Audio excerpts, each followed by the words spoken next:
Sir, ಮಡಿಗೆರೆ cross ತನಕ ಬಿಡ್ತೀರಾ? ಬನ್ನಿ.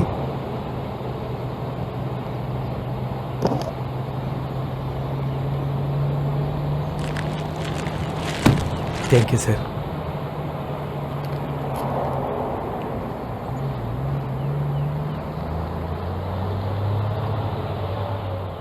ಯಾವ ಊರು ಸಾ? ಈ ಕಡೆ ಎಲ್ಲಿ ಹೊಂಟಿವ್ರಿ?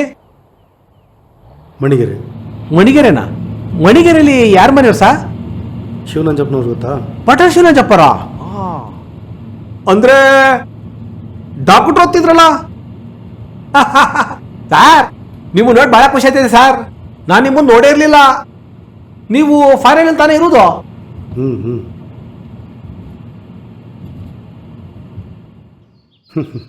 ಈ ಹಳ್ಳಿ ಜನರೇ ಹೀಗೆ.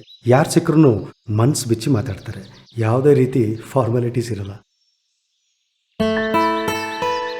ಬೈ ದ ವೇ, ನನ್ನ ಹೆಸರು ವಿಕ್ರಮ್. ನಮ್ಮೂರು ಮಣಿಗೆರೆ.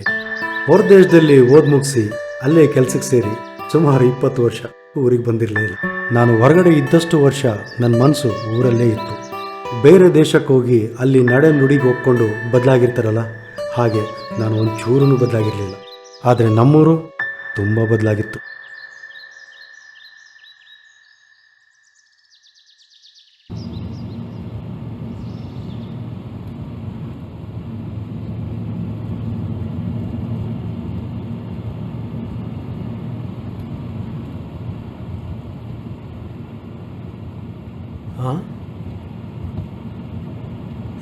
ಏನ್ ಸರ್, ಎಲ್ಲ ಕಡೆ ಫೋಟೋಗಳೇ ಬಂದು ನೋಡ್ತಿದ್ದೀರಾ?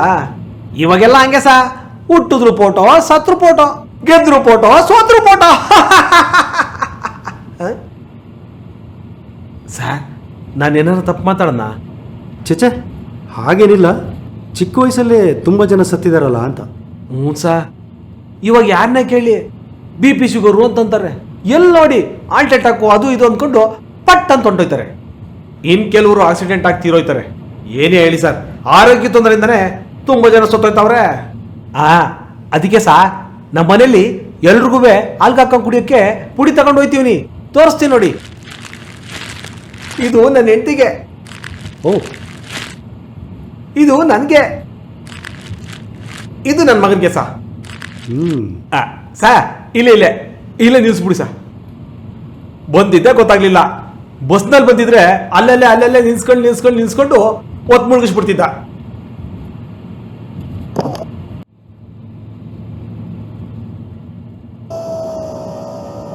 Thank you sir. It's okay, ಪರವಾಗಿಲ್ಲ.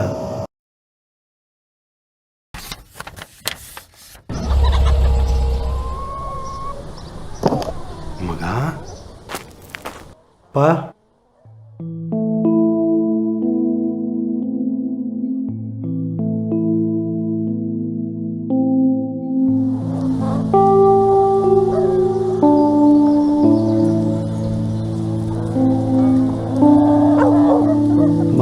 ಚೆನ್ನಾಗಿದ್ಯಾ?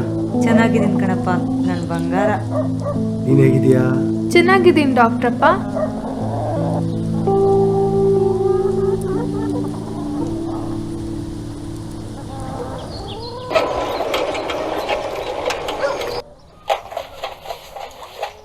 ಇನ್ನು ಸ್ವಲ್ಪ ಸಾಂಬಾರು ಬೇಕಪ್ಪ?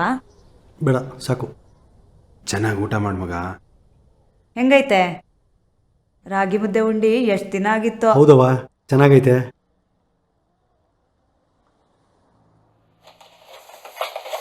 ಸನ್ನಿಧಿ, ನೀವು ಊಟ ಮಾಡ್ಕೊಳ್ಳಿ. ಆಮೇಲೆ ಮಾಡ್ತೀವಿ ಡಾಕ್ಟ್ರಪ್ಪ. ಅವಳೆಲ್ಲ ಅದೆಲ್ಲ ತಿಂತಾಳೆ. ಅದೇನೋ ತರಕಾರಿ ದೋಸೆ ತರ್ತಾಳೆ, ಅದಕ್ಕೇನೇನೋ ಹೆಸರಿಡ್ತಾಳೆ. ಪಿಜ್ಜಾ.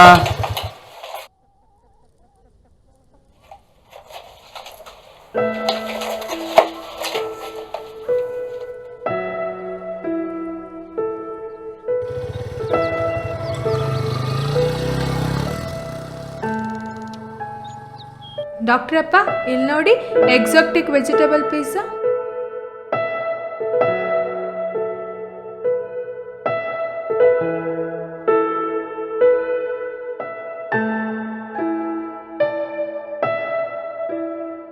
ಪಿಜ್ಜಾನ?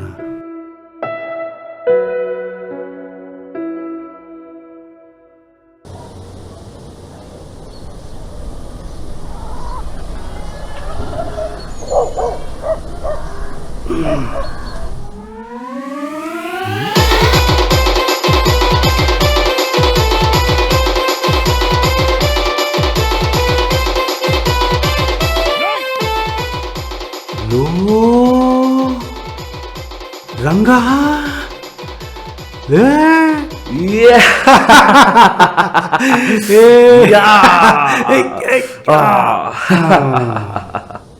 ಏನಲ್ಲ ಈಗ ನೆನಪಾಯ್ತು ನಿನಗೂರು ಬಡ್ಡಿ ಮಗನೇ?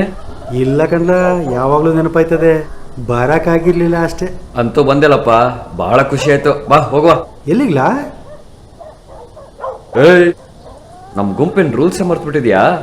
ಯಾವಾಗ ಯಾರು ಕರೆದ್ರು ಎಲ್ಲಿಗೆ ಯಾಕೆ ಅಂತ ಕೇಳದೆ ಒಯ್ತಾ ಇರ್ಬೇಕು ತಾನೇ? ಸರಿ ಬತ್ತೀನಿ, ತಗೊಳು, ಶೂಸ್ ಹಾಕೊಂಬತ್ತೀನಿ. ಆಮೇಲೆ ಊರೊಳಗೆ ಗಾಡಿ ಓಡಿಸಿ ತುಂಬಾ ದಿನ ಆಯ್ತು ಕಣೋ, ನಾನೇ ಗಾಡಿ ಓಡಿಸ್ತೀನಿ ಆಯ್ತಾ? ಸರಿ ಸರಿ, ವೇಟ್ ಮಾಡು, ಬರ್ತೀನಿ.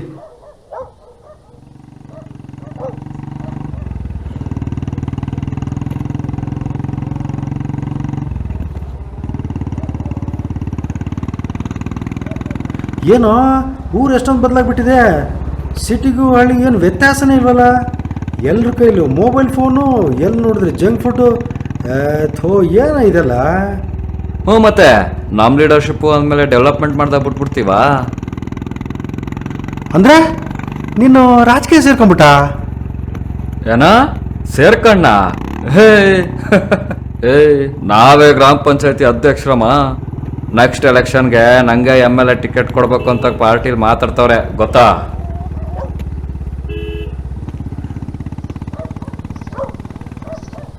ಮಂಜ, 4 ಆಮ್ಲೆಟ್ 2 ಕ್ವಾರ್ಟ್ರು, ಬೇಗ. ಲೋ, ಇದೆಲ್ಲ ಹೆಲ್ತಿಗೆ ಒಳ್ಳೇದಲ್ಲ ಕಣ. ಸ್ಲೋ ಪಾಯ್ಸನ್ ಇದ್ದಂಗೆ ನಮ್ಮ ದೇಹನ ವೀಕ್ ಮಾಡಿ ಕಾಯಿಲೆ ತಂದೊಡ್ಡುತ್ತೆ. ಅಮೇರಿಕಾ, ಯುರೋಪಲ್ಲಿ ಈ ಫಾಸ್ಟ್ ಫುಡ್ ಕಲ್ಚರ್ ಫುಡ್ ಬಂದು ಒಬೆಸಿಟಿ ಅನ್ನೋ ಒಂದು ದೊಡ್ಡ ಸಮಸ್ಯೆನ ತಂದೊಡ್ಡಿದೆ ಕಂಡ. ಮಕ್ಕಳಲ್ಲಿ ಕೊಬ್ಬು ಕರಗಿಸೋಕ್ಕೆ ಅಂತಾನೆ ಮೇಷ್ಟು ನಿಮಕ್ ಮಾಡ್ಕೊಳ್ತಾರೆ. ಇನ್ನು ಇವರೆಲ್ಲ ತಿಂತಾ ಇರೋದು ನೋಡಿದ್ರೆ ಏನಾಗುತ್ತೋ ಏನೋ. ಅಪ್ಪ ತಂದೆ, ಇದನ್ನೆಲ್ಲ ಯಾರೋ ಕೇಳ್ತಾರೆ? ಸಣ್ಣ ಪುಟ್ಟದಕ್ಕೂ ಮಾತ್ರ ನುಗ್ತಾರೆ. ಸ್ವಲ್ಪ ಹ್ಞೂ ಅಂತಿದ್ದಂಗೆ ಡಾಕ್ಟರ್ ಹತ್ರ ಓಡೋಯ್ತಾರೆ. ನಿಮ್ ಖುಷಿನೇ ಅಲ್ವಪ್ಪ ಡಾಕ್ಟರ್ಗಳಿಗೆ? ಲವ್, ಯಾವ ಡಾಕ್ಟ್ರನ್ನು ಪೇಷಂಟ್ ಮತ್ತೆ ಮತ್ತೆ ಬರಲಿ ಅಂತ ಬಯಸಲ್ಲ ಕಣ್ಣ. ಆದರೆ ಡಾಕ್ಟ್ರ್ ಹೇಳೋದನ್ನ ಮಾಡದೆ ಹೋದ್ರೆ ಮತ್ತೆ ಮತ್ತೆ ಬರಬೇಕಾಗತ್ತಷ್ಟೆ. ಅಯ್ಯೋ ಕೊಡಪ್ಪ. ಹ್ಞೂ ನಮಸ್ಕಾರ. ಕೂತ್ಕೋ. ಸರಿ ಸರಿ, ನಡಿ ನಡಿ. ಬಾಟ್ಲಿನ ದಾರಿಲೇ ಬಿಸಾಕ್ಸಿ ಎಣ್ಣೆ ಹಾಕ್ಲ ವೇಸ್ಟ್ ಮಾಡಿಸ್ದೆ.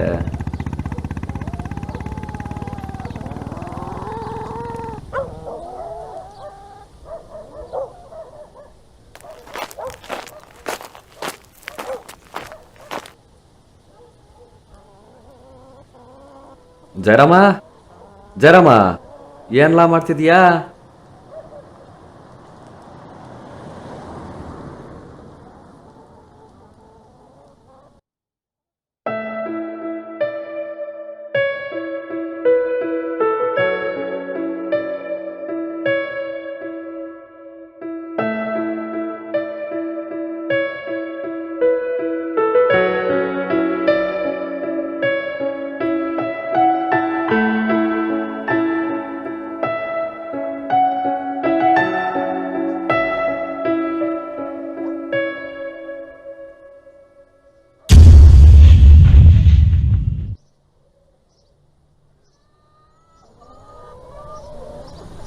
ಜಯರಾಮ, ವಾ ರಂಗ, ನೋಡ್ಲಾ ಯಾರು ಬಂದವ್ರೆ?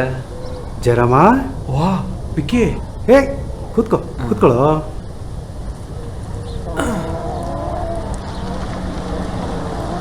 ಏನಾಯ್ತು ಹಂಗೆ? ಶುಗರ್ ಕಂಪ್ಲೇಂಟ್ ಗುರು, ನಿಂಗೆ ಗೊತ್ತಲ್ಲ, 1 ಕಪ್ ಕಾಫಿಗೆ 2 ಚಮಚ ಸಕ್ಕರೆ ಹಾಕೊಂಡು ಕುಡಿದ್ರೆ ಶುಗರ್ ಬರ್ದೇ ಇರ್ತದ? ಸಕ್ಕರೆ ತಿಂದರೆ ಶುಗರ್ ಬರ್ತದೆ ಅಂತ ಯಾರು ಹೇಳಿದ್ ನಿನಗೆ? ಸುಮ್ಮನೆ ಏನೇನು ಮಾತಾಡೋದು. ಅಂದ್ರೆ ಸಕ್ಕರೆ ತಿಂದ್ರೆ ಶುಗರ್ ಬರಲ್ವಾ? ಇನ್ನೇನು ಮೇಲಿಂದ ಉದುರ್ತದ ಸಕ್ಕರೆ ಕಾಯಿಲೆ? ನೋಡೋ, ಯಾವ ವಸ್ತು ತಿಂದರೆ ಯಾವ ಕಾಯಿಲೆ ಬರುತ್ತೆ ಯಾವ ಕಾಯಿಲೆ ಬರಲ್ಲ ಅಂತ ತೀರ್ಮಾನಕ್ಕೆ ಬರೋದಕ್ಕಿಂತ ಮುಂಚೆ ಕಾಯಿಲೆ ಅಂದರೆ ಏನು ಅಂತ ತಿಳ್ಕೊಬೇಕು. ಸಕ್ಕರೆ ಕಾಯಿಲೆ ಅಂತ ಕರೆಯೋ ನಾವು ಡಯಾಬಿಟೀಸ್ ಸಕ್ಕರೆ ತಿನ್ನೋದ್ರಿಂದ ಬರಲ್ಲ. ನಮ್ಮ ದೇಹದಲ್ಲಿ ಪ್ಯಾನ್ಕ್ರಿಯಾಸ್ ಅನ್ನೋ ಗ್ರಂಥಿಯಲ್ಲಿ ಸರಿಯಾಗಿ ಇನ್ಸುಲಿನ್ ಉತ್ಪತ್ತಿ ಆಗದೇ ಇದ್ದಲ್ಲಿ ಅಥವಾ ಆ ಗ್ರಂಥಿನೇ ಸರಿಯಾಗಿ ಕೆಲಸ ಮಾಡದೇ ಇದ್ದಲ್ಲಿ ಸಕ್ಕರೆ ನಮ್ಮ ದೇಹದಲ್ಲಿ ಜಾಸ್ತಿಯಾಗಿ ಅದನ್ನು ಮಧುಮೇಹ ಅಂತ ಕರೀತಾರೆ. ಯಾವಾಗ ನಮ್ಮ ದೇಹದಲ್ಲಿ ಸಕ್ಕರೆ ಜಾಸ್ತಿ ಆಗುತ್ತೋ ನಮ್ಮ ಅಂಗಾಂಗಗಳಿಗೆ ಮುಖ್ಯವಾಗಿ ನಮ್ಮ ಕಣ್ಣು, ಕಿಡ್ನಿ ಮತ್ತು ಹೃದಯಕ್ಕೆ ತುಂಬ ತೊಂದರೆ ಆಗುತ್ತೆ. ಅಲ್ಲ ಕಣ್ಲ, ಸಕ್ಕರೆ ತಿಂದರೆ ಶುಗರ್ ಬರಲ್ಲ ಅಂದರೆ ಇನ್ಯಾವ್ದ್ರಲ್ಲಿ ಬರುತ್ತೋ? ಮೊದಲನೇ ಕಾರಣ ಅನುವಂಶೀಯತೆ. ಅಪ್ಪ ಅಮ್ಮ ಅಣ್ಣ ತಮ್ಮ ಇವ್ರಿಗೆ ಯಾರಿಗಾದ್ರೂ ಡಯಾಬಿಟೀಸ್ ಇದ್ದರೆ ನಮಗೂ ಡಯಾಬಿಟೀಸ್ ಆಗೋ ಚಾನ್ಸಸ್ ಜಾಸ್ತಿ ಇರುತ್ತೆ. ಎರಡನೇದು ಭಾಳ ಮುಖ್ಯವಾಗಿ ನಮ್ಮ ಜೀವನ ಶೈಲಿ. ಇತ್ತೀಚೆಗೆ ನಮ್ಮ ದೈಹಿಕ ಶ್ರಮನೇ ಕಡಿಮೆ ಆಗಿಬಿಟ್ಟಿದೆ. ಶ್ರಮ ಹಾಕೋದೇ ಇಲ್ಲ ಅಂತೀವಿ. ಯಾವಾಗ ನೋಡಿದ್ರು ಮೊಬೈಲ್ ಹಿಡ್ಕೊಂಡೇ ಕುಂತಿರ್ತೀವಿ, ಟಿವಿ ಮುಂದೆನೇ ಇರ್ತೀವಿ. ಸರಿಯಾದ ಟೈಮ್ಗೆ ಒಳ್ಳೆ ಹೆಲ್ದಿ ಫುಡ್ ತಿನ್ನೋದೇ ಇಲ್ಲ. ರುಚಿಯಾಗಿದೆ ಅಂತ ಫಾಸ್ಟ್ ಫುಡ್ಡು, ಎಣ್ಣೆಲೆ ಕರೆದ ಐಟಮ್ ತಿನ್ನೋದ್ರಿಂದ ನಮ್ಮ ದೇಹದಲ್ಲಿ ಒಟ್ಟಿಗೆ ಬೊಜ್ಜು ಸೇರಿ ಅದರಿಂದ ನಮ್ಮ ಇಮ್ಯುನಿಟಿನೇ ಕಮ್ಮಿ ಆಗುತ್ತೆ. ಆ ಇಮ್ಯುನಿಟಿಯಿಂದನೇ ಒಬೆಸಿಟಿಯಾಗಿ ಆ ಒಬೆಸಿಟಿಯಿಂದನೇ ನಮಗೆ ಡಯಾಬಿಟೀಸ್ ಬರುತ್ತೆ. ಸರಿಯಾಗಿ ಎಚ್ಚರ ವಹಿಸದೇ ಇದ್ದರೆ ಸಣ್ಣ ಪುಟ್ಟ ಗಾಯ ಆದ್ರೂ ಇವನ್ ಥರ ಬ್ಯಾಂಡೇಜ್ ಹಾಕೊಂಡು ಕೊಡಬೇಕಾಗತ್ತೆ. ಗಾಯ ವಾಸಿ ಆಗಿಲ್ಲ ಅಂತಂದರೆ ಗ್ಯಾಂಗ್ರೀನ್ ಆಗಿ ಕಾಲೇ ತೆಗಿಬೇಕಾಗತ್ತೆ. ಆಯಿತು ಬಿಡ್ಲಾ, ನೀನು ಒಳ್ಳೆ ಡಾಕ್ಟ್ರು ಅಂತ ಗೊತ್ತಾಯ್ತು. ಇರಲಿ ಬಿಡ್ಲಾ, ತಲೆ ಕೆಡ್ಸ್ಕೊಬೇಡ, ನಾವಿದ್ದೀವಲ್ಲ ನೋಡ್ಕೋತೀವಿ.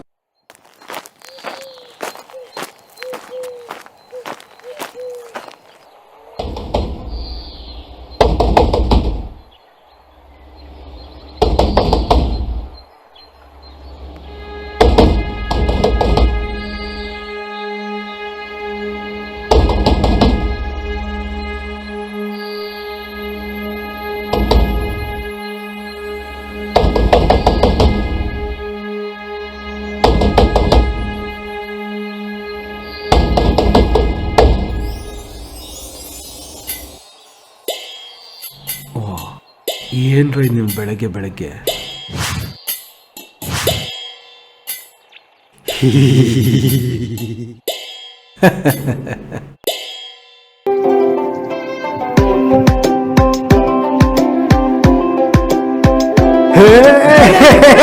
ಬರ ಬರ ಬರ ಬರ ಬರ ಬರ ಹತ್ಕೊಳ್ಳ. ಏಯ್ ಬಾ ಬಾ ಬಾ ಹತ್ಕೊ ಬರ. ಶಬಾಷ್ ಶಬಾಷ್, ಹತ್ತು ಹತ್ತು ಹತ್ತು ಹಂಗೆ ಬರ.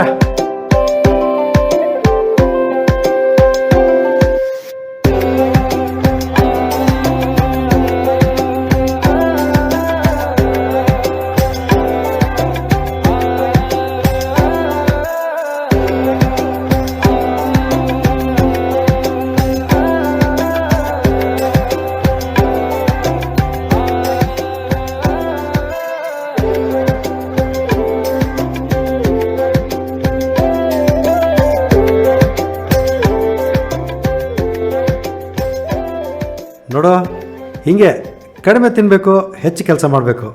ವ್ಯಾಯಾಮ ಮಾಡಲೇಬೇಕು ಅಂತೇನಿಲ್ಲ. ಓಡಾಡ್ಕೊಂಡು ಸ್ವಲ್ಪ ಕೆಲಸ ಮಾಡಿದರೆ ಸಾಕು, ಆರಾಮಾಗಿರ್ಬೋದು. ಲವ್ ಇದನ್ನೆಲ್ಲ ಅಮೆರಿಕದಿಂದ ಬಂದೆಲ್ಲ.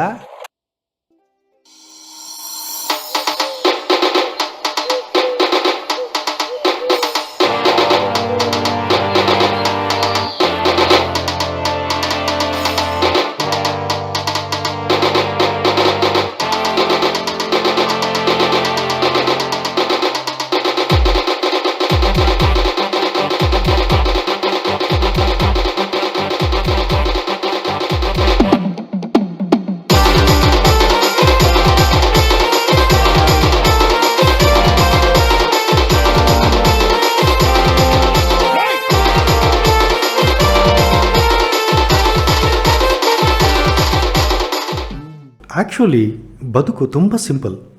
ಬೆಳಿಗ್ಗೆ ಬೇಗ ಹೇಳಬೇಕು, ರಾತ್ರಿ ಬೇಗ ಮಲಗಬೇಕು, ಟೈಮ್ಗೆ ಸರಿಯಾಗಿ ಮಿತವಾಗಿ ಪೌಷ್ಟಿಕ ಆಹಾರ ತಿನ್ನಬೇಕು, ದೇಹಕ್ಕೆ ಕಸರತ್ತು ಕೊಡೋ ಕೆಲಸ ಮಾಡಬೇಕು, ಇಲ್ಲ ವ್ಯಾಯಾಮ, ಯೋಗ ಯಾವುದನ್ನಾದರೂ ರೂಢಿಸ್ಕೋಬೇಕು. ಮಾನಸಿಕ ಒತ್ತಡ ಕಡಿಮೆ ಮಾಡಿಕೊಂಡು ಸುಖವಾಗಿ ಬದುಕೋದನ್ನು ಕಲಿಬೇಕು. ಹೀಗೆ ಮಾಡಿದರೆ ಡಯಾಬಿಟೀಸ್ ಮಾತ್ರ ಅಲ್ಲ, BP, ಹಾರ್ಟ್ ಪ್ರಾಬ್ಲಮ್ ಇವ್ಯಾವೂ ನಮ್ಮ ಹತ್ರ ಬರಲ್ಲ. ಆರೋಗ್ಯವಾಗಿರ್ಬೋದು. ಆರೋಗ್ಯವೇ ಭಾಗ್ಯ, ಏನಂತೀರಾ?